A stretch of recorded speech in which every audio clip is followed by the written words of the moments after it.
Hello everyone, मेरा नाम है हार्दिक पालरेचा और अब हम क्वाड्रिलेटरल्स की थ्योरम 8.3 समझेंगे।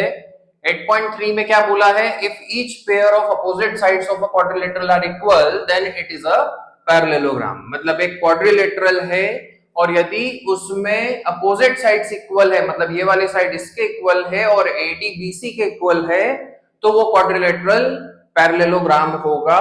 This is the theorem. तो इस थ्योरम को हम प्रूव कर रहे हैं। ठीक है, तो यहां पर भी हम ट्राइंगल की कॉन्ग्रुएंसी को यूज करके इसको पैरेललोग्राम प्रूव करेंगे। पर सबसे पहले हमें यह सोचना पड़ेगा कि यदि मैं एबीसीडी को पैरेललोग्राम प्रूव करना चाहता हूं तो मुझे यहां पर क्या बताने की जरूरत है।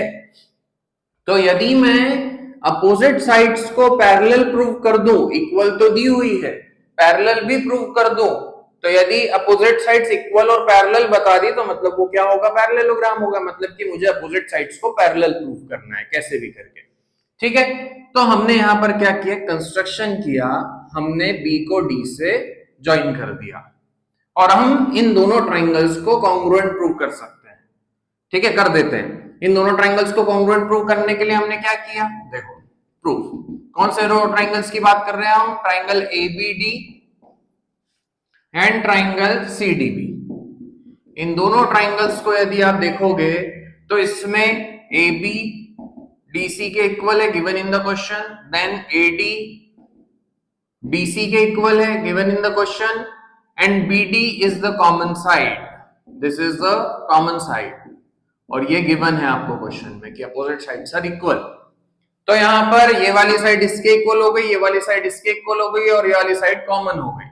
तो therefore triangle ABD is congruent to triangle CDB by SSS congruency। ये जब आप ट्राइंगल का नाम लिखोगे तो वो हमेशा आपको सही सीक्वेंस में लिखना है। यदि आप ये नाम सही सीक्वेंस में नहीं लिखोगे तो आपको ये नहीं पता चलेगा कि इधर का कौन सा एंगल उधर के कौन से एंगल के इक्वल है, इधर की कौन सी साइड उधर की कौन सी साइड के इक्वल है, वो सही से आप नहीं निकाल पाओगे। इसीलिए जब भी आप दो ट्राइंगल्स को कॉन्ग्रुएंट प्रूव करते हो तो वहां पर आपको उन दोनों ट्राइंगल्स का नाम सही सीक्वेंस में लिखना बहुत जरूरी है। और वो नाम सही सीक्वेंस में आप कैसे लिखोगे?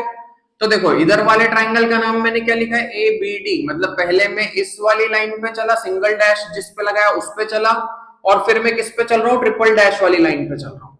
मतलब पहले सिंगल डैश वाली पर चले फिर ट्रिपल डैश वाली पर चले। तो इधर भी जब आप नाम लिखोगे तो पहले सिंगल डैश वाली पे चलोगे, सिंगल डैश वाली पर चलोगे और फिर ट्रिपल डैश वाली पे चलोगे। तो ऐसे चलना पड़ेगा आपको। मतलब नाम क्या आएगा? CDB। ठीक है, तो ये दोनों ट्राइंगल्स आपके कॉन्ग्रुएंट हो गए।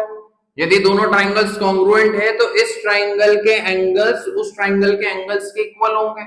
मतलब इस ट्राइंगल का एंगल B, इस ट्राइंगल का एंगल B उधर वाले ट्राइंगल में एंगल D के इक्वल आ जाएगा। से यस और नो?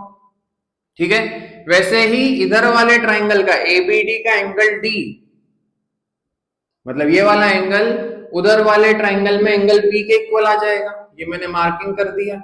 ये सिंगल डैश वाला एंगल इस सिंगल डैश वाले एंगल के इक्वल होगा और ये डबल डैश वाला एंगल इस डबल डैश वाले एंगल के इक्वल होगा। यदि ये वाला एंगल इस एंगल के इक्वल है तो कौन सा एंगल्स का फॉर्मेशन कर रहे हैं? ऑल्टरनेट इंटीरियर एंगल्स का। और जब ऑल्टरनेट इंटीरियर एंगल्स होते हैं, यदि जब ऑल्टरनेट इंटीरियर एंगल्स इक्वल होते हैं तो लाइंस पैरेलल होती है। मतलब AB will be parallel to DC। तो यहां पर अपन लिखते हैं therefore angle ABD is equals to angle CDB by CPCT and angle ADB मतलब ये वाला angle is equals to angle CBD, ये भी by CPCT। Therefore यदि ये दोनों एंगल्स इक्वल है तो AB will be parallel to DC, और यदि ये दोनों एंगल्स इक्वल है तो ये भी अल्टरनेट इंटीरियर एंगल्स का फॉर्मेशन कर रहे हैं। इसका मतलब AD will be parallel to BC। और अपोजिट साइड से यदि आपने पैरेलल बता दी तो इक्वल तो वो थी पहले से और वही साइड्स पैरेलल भी हो गई। इसका मतलब क्या है कि ABCD एक पैरेललोग्राम होगा। Therefore ABCD is a parallelogram। Is that clear? ठीक है, प्रॉपर तरीके से लिखना बहुत जरूरी है।